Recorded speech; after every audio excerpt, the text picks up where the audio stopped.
બોટાદમાં બનેલ ઘટનાને લઈ ખેડૂતો પરના કેસો પાછા ખેંચવા વડોદરા આમ આદમી પાર્ટીની કલેક્ટરને રજૂઆત। બોટાદ જિલ્લાના હળદળ ગામે કપાસના કડદા પ્રથાના વિરોધમાં યોજાયેલી ખેડૂત મહાપંચાયત દરમિયાન પોલીસ દ્વારા કથિતપણે ખેડૂતો પર કરવામાં આવેલા અત્યાચારના વિરોધમાં આમ આદમી પાર્ટી દ્વારા આજે સમગ્ર રાજ્યમાં કાળો દિવસ મનાવવામાં આવ્યો હતો।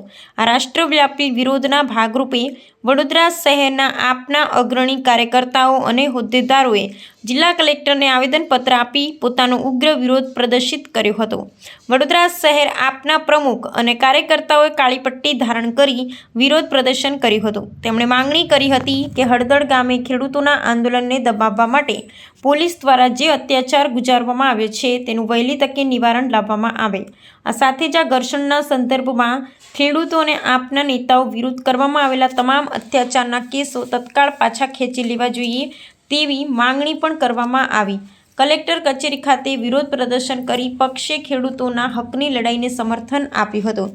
આપના નેતાઓએ આ સમગ્ર બનાવને લોકશાહીનું ગળું દબાવવા સમાન ગણાવી રાજ્ય સરકારની કડક ટીકા કરી હતી। તેમણે ચેતવણી ઉચ્ચારી હતી કે જ્યાં સુધી કપાસના ભાવ અંગે ખેડૂતોની માંગણીઓ સ્વીકારવામાં નહીં આવે અને નિર્દોષ લોકો પરના કેસ પાછા ખેંચવામાં નહીં આવે ત્યાં સુધી પક્ષ પોતાના વિરોધ ચાલુ રાખશે। સમગ્ર રાજ્યમાં આમ આદમી પાર્ટી દ્વારા અપનાવવામાં આવેલો આ કાળો દિવસ કાર્યક્રમને પગલે વહીવટીતંત્ર દ્વારા પણ પરિસ્થિતિ પર શાંતિ જાળવવા માટે નજર રાખવામાં આવી હતી। આજે અમે વડોદરા શહેર આમ આદમી પાર્ટી દ્વારા રાજ્યપાલશ્રીને કલેક્ટર થ્રુ એક આવેદનપત્ર આપ્યું છે। જે રીતે બોટાદ માર્કેટ યાર્ડની અંદર કડદા પ્રથાની અંદર હજારો ખેડૂતોની અંદર શોષણ થતું હતું, એ આંદોલન આમ આદમી પાર્ટી ઘણા દિવસથી ચલાવી રહી હતી, પરંતુ જે રીતે હળદળ ગામની અંદર જે પોલીસ દ્વારા બર્બરતાપૂર્વક ખેડૂતોને ઘરમાં ઘૂસીને વૃદ્ધો મહિલાઓને જે રીતે મારવામાં આવે છે જાણે કે અંગ્રેજો કરતા પણ ખરાબ લાઠીઓ આ બર્બરતાપૂર્વક ભારતીય જનતા પાર્ટીના ઇશારે જ્યારે પોલીસે ચલાવી છે, ત્યારે અમે મુખ્ય અમારી માંગ 4 છે કે જે ખેડૂતો પર ખોટી એફઆરઆઈ થઈ છે એ તમામ ખેડૂતોને મુક્ત કરવામાં આવે।